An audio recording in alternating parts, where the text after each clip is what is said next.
A grandmother was close to getting out of a bad relationship when this happened. February 5th, 2024. Southwest Atlanta. A doorbell camera captures what would become one of the most heartbreaking domestic violence cases the city had ever witnessed. The footage shows Maxwell Lartery, 33 years old, standing outside his girlfriend's front door. His voice cuts through the evening air like a blade. "Let me in, Samantha. We need to talk." But 51-year-old grandmother Samantha Bozeman had already made her choice. "I'm done with you, Maxwell. It's over." Her voice trembles through the door, but her resolve is unmistakable. She had finally chosen her grandchildren over the man who demanded she abandon them. What happens next unfolds in terrifying slow motion. Lartery's rage explodes. 3 gunshots pierce the night. 3 bullets tear through the front door. 3 shots that would end the life of a woman whose only crime was loving her family more than the man who claimed to love her. The camera keeps rolling as silence falls over the neighborhood. This isn't just another story about domestic violence. This is the story of a grandmother caught between an impossible choice that no woman should ever have to make. Samantha Bozeman had opened her heart and home to 2 of her grandchildren, giving them the stability and love they desperately needed. But her boyfriend of 4 years had grown tired of sharing her attention. His ultimatum was cruel and calculated. "Choose me or choose them. You can't have both." For months, Samantha wrestled with this devastating decision.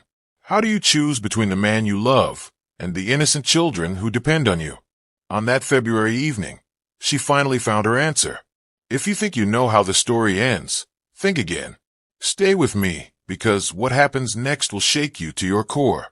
The truth about what led to this moment is far more complex and heartbreaking than you could ever imagine. Behind this tragic moment lies a 4-year relationship that slowly transformed from romance into a nightmare. Maxwell Lartery didn't start as a monster. Like many abusers, he began as a charming younger man who swept Samantha off her feet. But beneath his smooth words and promises lay a controlling nature that would gradually isolate her from everything she held dear. The grandchildren she had adopted weren't just kids living in her home. They were her purpose, her joy, her reason for getting up each morning. When Lartery forced her to choose, he never expected she would find the courage to walk away. That miscalculation would cost Samantha everything. Samantha Bozeman was born in the early 1970s, her roots running deep through the red clay soil of Alabama before life eventually led her to the bustling streets of Atlanta, Georgia. The Bozeman name carried weight in the American South, a family legacy stretching back generations to European immigrants who first settled in Maryland during colonial times. Her ancestors were survivors, people who packed their lives into wagons and moved from Maryland to the Carolinas, then onward to Alabama, always searching for better opportunities.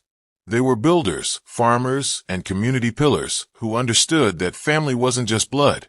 It was commitment, sacrifice, and unconditional love. Samantha inherited more than just a family name.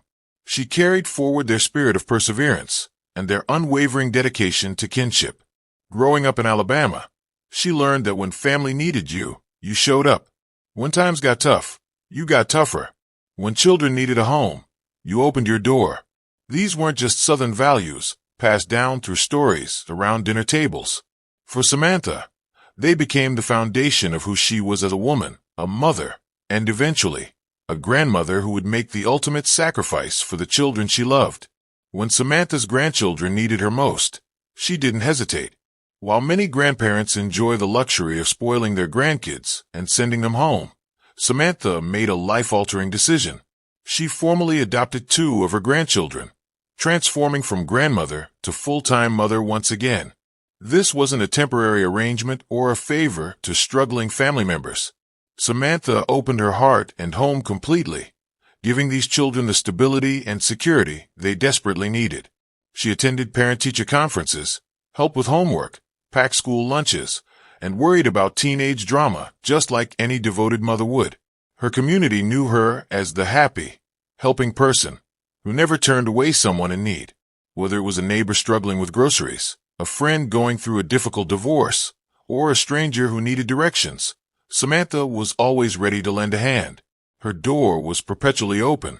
Her kitchen table always had room for one more.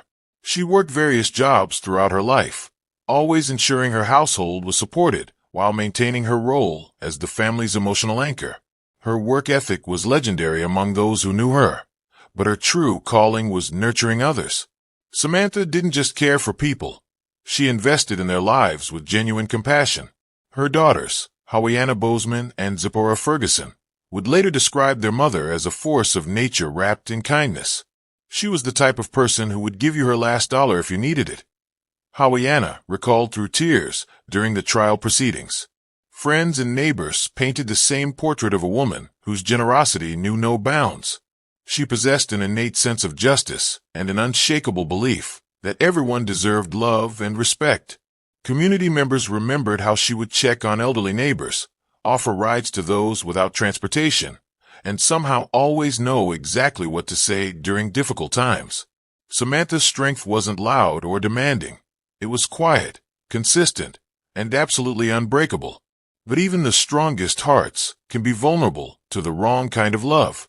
When Maxwell Lartery entered Samantha's life, she believed she had found someone who would appreciate her generous spirit. She had no way of knowing that her greatest strength would become his weapon against her. Maxwell Lartery was 33 when he swept into Samantha's life like a whirlwind romance from a movie.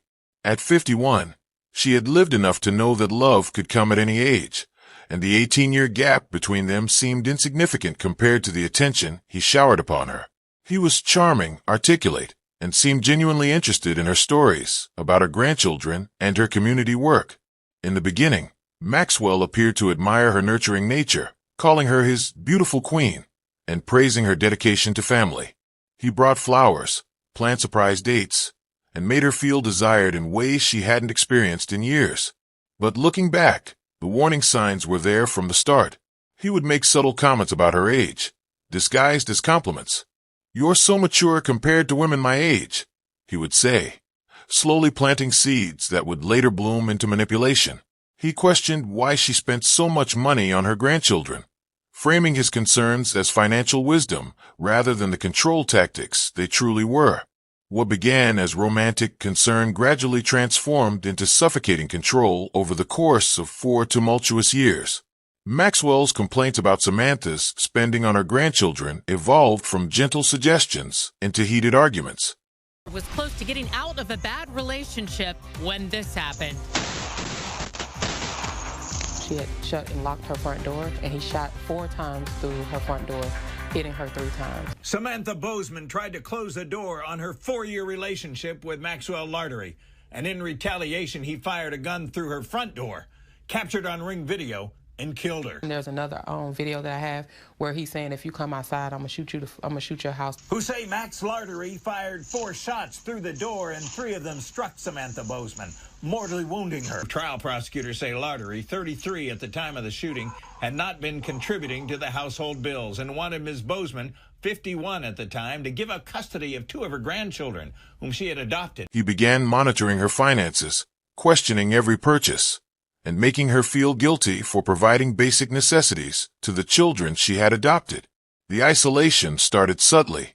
Maxwell would create conflicts whenever Samantha planned to spend time with friends or extended family members. He had a remarkable ability to manufacture emergencies or emotional crises that required her immediate attention, effectively sabotaging her social connections. Slowly but systematically, he became her primary source of companionship and validation. Financial abuse became his most powerful weapon. Maxwell convinced Samantha to combine their resources, promising a shared future while gradually gaining control over her income and expenses. He would withhold money for household necessities, then position himself as the generous provider when he finally released funds. This created a cycle of dependency that made leaving seem financially impossible. His manipulation tactics grew more sophisticated over time. Maxwell would alternate between explosive anger and overwhelming affection, keeping Samantha constantly off balance and unsure of which version of him would appear next. He mastered the art of making her feel responsible for his emotional state, convincing her that his outbursts were reactions to her failures as a partner. The psychological warfare extended to her role as a grandmother. Maxwell began planting doubts about her parenting abilities, suggesting that she was too old to properly care for active children. He complained about the noise, the mess, and the financial burden, gradually building resentment toward the very children who brought Samantha the greatest joy. By year 3, Samantha found herself walking on eggshells in her own home, constantly trying to balance Maxwell's demands with her responsibilities to her grandchildren. The woman who had once opened her door to anyone in need now lived in fear of triggering another explosive confrontation. The breaking point came during a particularly volatile argument in late 2023. Maxwell had reached the end of his patience with sharing Samantha's attention, love, and resources. His mask of manipulation finally slipped completely, revealing the cruel reality of his intentions. "I'm tired of playing second fiddle to those kids," he declared with cold calculation. "You need to choose right now. It's either me or them. You can't have both anymore." The ultimatum hung in the air like poison, designed to force Samantha into an impossible decision. Maxwell knew exactly what he was doing. He had spent 4 years systematically isolating her, making her financially dependent, and eroding her confidence. In his mind, she had no choice but to choose him. After all, who else would want a 51-year-old woman with 2 children to raise? But Maxwell had underestimated the depth of a grandmother's love. He had forgotten that Samantha came from a family of survivors, people who understood that some things were worth fighting for, no matter the cost. Have you ever been forced to choose between love and family? Let me know in the comments what you would do. Could you abandon children who depend on you for someone who claims to love you but demands you sacrifice everything? February 5th, 2024 started like any other Monday for Samantha Bozeman, but by afternoon, everything had changed. The weight of Maxwell's ultimatum had been crushing her spirit for weeks, and she could no longer pretend that this relationship was salvageable. She drove to her daughter's house with tears already streaming down her face, her hands trembling as she gripped the steering wheel. When Hawaiiana opened the door and saw her mother's condition, she immediately knew something was terribly wrong. Samantha collapsed into her daughter's arms, sobbing with the kind of raw emotion that comes from months of suppressed pain. "I can't do this anymore," Samantha whispered through her tears. "He wants me to choose between him and the kids. How can he ask me to abandon my own grandchildren?" Her voice cracked with the weight of betrayal and exhaustion. For hours, mother and daughter sat together as Samantha poured out the details of Maxwell's controlling behavior, his financial manipulation, and the impossible choice he had forced upon her. Hawaiiana listened with growing horror, realizing how isolated and trapped her strong, independent mother had become. By the time Samantha left her daughter's house, her decision was final and irreversible. The words, "I'm done with him," carried the weight of 4 years of manipulation, control, and emotional abuse. As Samantha spoke those words to her daughter, something fundamental shifted inside her. The fear that had paralyzed her for months began to transform into fierce determination. She had spent countless sleepless nights wondering if she was making the right choice, questioning whether she was being unfair to Maxwell, and doubting her own perceptions of reality. But sitting in her daughter's living room, speaking the truth out loud for the first time, Samantha finally saw the situation with crystal clarity. "Those children need me," she said, her voice growing stronger with each word. "They've already been through so much, and I promised them a safe home. I won't break that promise for anyone." The grandmother, who had been beaten down by years of psychological warfare, was rediscovering her inner strength. Hawaiiana watched her mother transform before her eyes. The broken woman who had arrived in tears was leaving with renewed purpose. Samantha's decision wasn't just about choosing her grandchildren over Maxwell. It was about choosing herself, her values, and her identity as a protector and nurturer. She hugged her daughter goodbye, unaware that this would be their final conversation.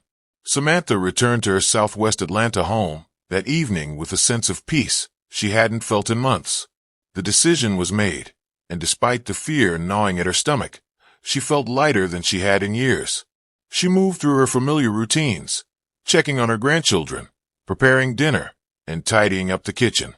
The house felt different somehow, as if the walls themselves could sense the shift in her resolve.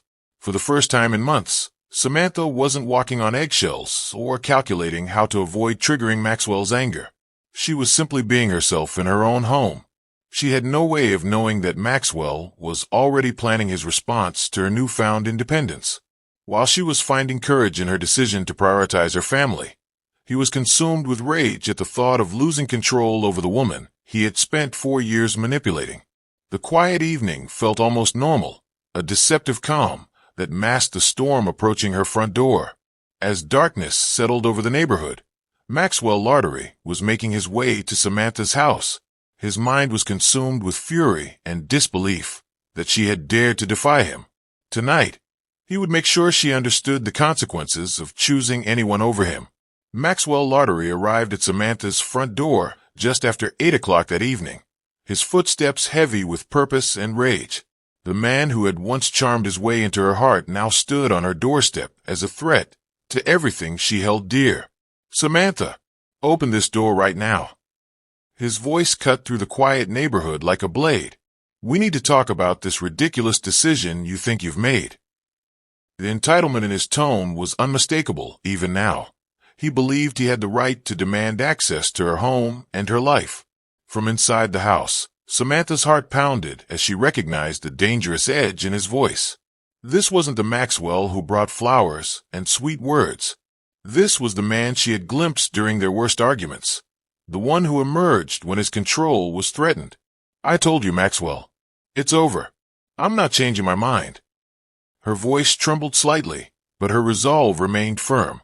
She had made her choice, and no amount of intimidation would make her abandon her grandchildren. "You don't get to just walk away from me." Maxwell's voice rose to a shout that echoed through the neighborhood. "After everything I've done for you, after all the money I've spent on this house, you think you can just throw me away for some kids that aren't even yours?" The cruel words revealed the depth of his selfishness and his complete inability to understand the bond between a grandmother and her grandchildren. What happened next was captured in horrifying detail by Samantha's doorbell camera, creating a permanent record of the moments that would seal Maxwell's fate. The small device, installed for security and peace of mind, became the silent witness to a tragedy that would shock the Atlanta community. The footage shows Maxwell pacing back and forth on the front porch, his agitation growing with each passing second. His body language speaks volumes: clenched fists, aggressive posturing, and the unmistakable stance of a man who refuses to accept rejection. "You're going to regret this, Samantha," he screams at the closed door. "Nobody else is going to want you. You're 51 years old with 2 kids that aren't even yours." His words are designed to wound, to break down her confidence and force her to reconsider. The camera captures every threat, every cruel insult, every moment of escalating violence. Maxwell pounds on the door with increasing force, demanding entry to a home where he no longer belongs. His voice grows more menacing with each passing minute. "If you don't open this door right now, you're going to be sorry." The threat hangs in the air like a death sentence, preserved forever on digital video that would later become crucial evidence in his murder trial. The doorbell camera captured the exact moment when Maxwell Lartery's rage transformed into deadly violence. After minutes of pounding and screaming, he stepped back from the door, his hand moving to his waistband. What happened next unfolded in terrifying seconds that would haunt everyone who viewed the footage. The first gunshot shattered the evening silence like thunder. The bullet tore through the wooden front door, splintering the frame and sending fragments flying. Inside the house, Samantha screamed as she realized the unthinkable was happening. The second shot followed immediately, then the third. 3 bullets fired in rapid succession, each one aimed with deadly intent through the door that separated Maxwell from the woman who had dared to defy him. The sound echoed through the neighborhood, causing lights to flicker on in nearby homes. Inside her kitchen, Samantha Bozeman collapsed as the bullets found their mark. The woman who had spent her life nurturing others, who had opened her heart and home to children in need, lay dying on her own floor. She had chosen love over fear, family over manipulation, and courage over submission. The doorbell camera continued recording as Maxwell stood motionless on the porch, staring at the door he had just destroyed, along with the life of the woman behind it. What Maxwell Lartery did next revealed the true depth of his callousness and complete lack of remorse. Instead of calling for medical assistance that might have saved Samantha's life, he turned away from the scene of his crime and walked back to his vehicle. Investigators would later determine that Samantha might have survived her injuries if emergency medical help had been summoned immediately. But Maxwell had no intention of helping the woman he claimed to love. His only concern was protecting himself from the consequences of his actions. He spent the next several hours driving around Metro Atlanta, deliberately establishing a false alibi. Security cameras captured him at various locations throughout the evening, including a restaurant where he calmly ordered dinner as if nothing had happened. His behavior showed a calculated attempt to distance himself from the crime scene. Meanwhile, concerned neighbors who had heard the gunshots tried desperately to contact Samantha. When she didn't answer her phone or door, they called police, setting in motion the investigation that would bring Maxwell to justice. When police arrived at Samantha's home that night, they found a crime scene that told a clear and devastating story. Shattered glass littered the front porch, and shell casings marked the exact spots where Maxwell had stood when he fired those fatal shots. The splintered front door bore 3 distinct bullet holes, each one a testament to his murderous intent. Inside the house, officers discovered Samantha's lifeless body in her kitchen, where she had collapsed after being struck by the bullets that tore through her front door. The scene was heartbreaking. A grandmother who had died in her own home, killed by the man she had trusted with her heart. The investigation moved swiftly thanks to the wealth of evidence Maxwell had unknowingly left behind. The doorbell camera footage provided investigators with a complete record of the confrontation, including his threats, his violent behavior, and the moment he pulled the trigger. There was no ambiguity, no room for doubt about what had transpired. Digital evidence from Maxwell's phone and vehicle tracking systems revealed his movements throughout the evening, contradicting any potential alibi he might attempt to construct. Security cameras from various locations around Atlanta captured him going about his evening as if nothing had happened, a damning display of his callous indifference to Samantha's fate. The trial of Maxwell Lartery became a focal point for Atlanta's ongoing struggle with domestic violence, drawing attention from across the community. Prosecutors presented a case so overwhelming with evidence that the outcome seemed inevitable from the opening statements. Samantha's daughters, Howiana Bozeman and Zipporah Ferguson, delivered heart-wrenching testimonies that painted a vivid portrait of their mother's final months. They described a woman who had been systematically isolated and controlled, yet found the courage to choose her grandchildren over her abuser. Their words brought tears to the eyes of jurors and spectators alike. The doorbell camera footage served as the prosecution's most powerful weapon. When played in the courtroom, the video left no doubt about Maxwell's guilt. Jurors watched in horror as the man they saw sitting calmly at the defendant's table transformed into a raging killer on screen. Community members testified about Samantha's character, describing her as a pillar of strength who had touched countless lives through her generosity and kindness. Their testimonies created a stark contrast between the victim's selfless nature and the defendant's selfish brutality. Maxwell's defense team struggled to present any meaningful argument against the mountain of evidence. The case wasn't about whether he had killed Samantha.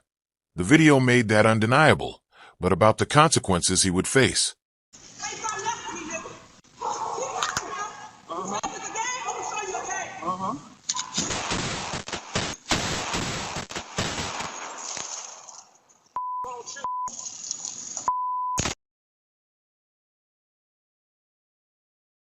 A family now has justice after their loved one was shot and killed by an abusive boyfriend.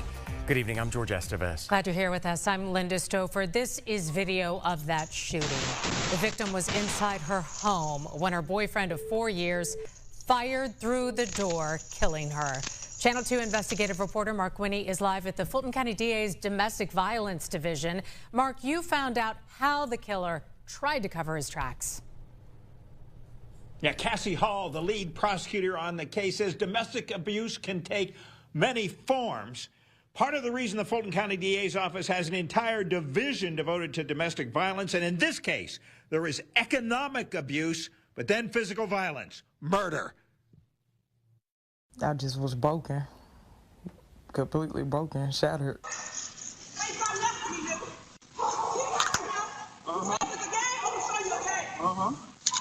We're tired of burying our women to abusers. I break down and cry every single day. Some days I don't even want to go on. It's like, okay, you guilty. Dang, my mom still is not gonna hug me. And my mom's still not here. But he needs to be locked up. Samantha Bozeman tried to close the door on her 4-year relationship with Maxwell Lartery. And in retaliation, he fired a gun through her front door, captured on Ring video, and killed her.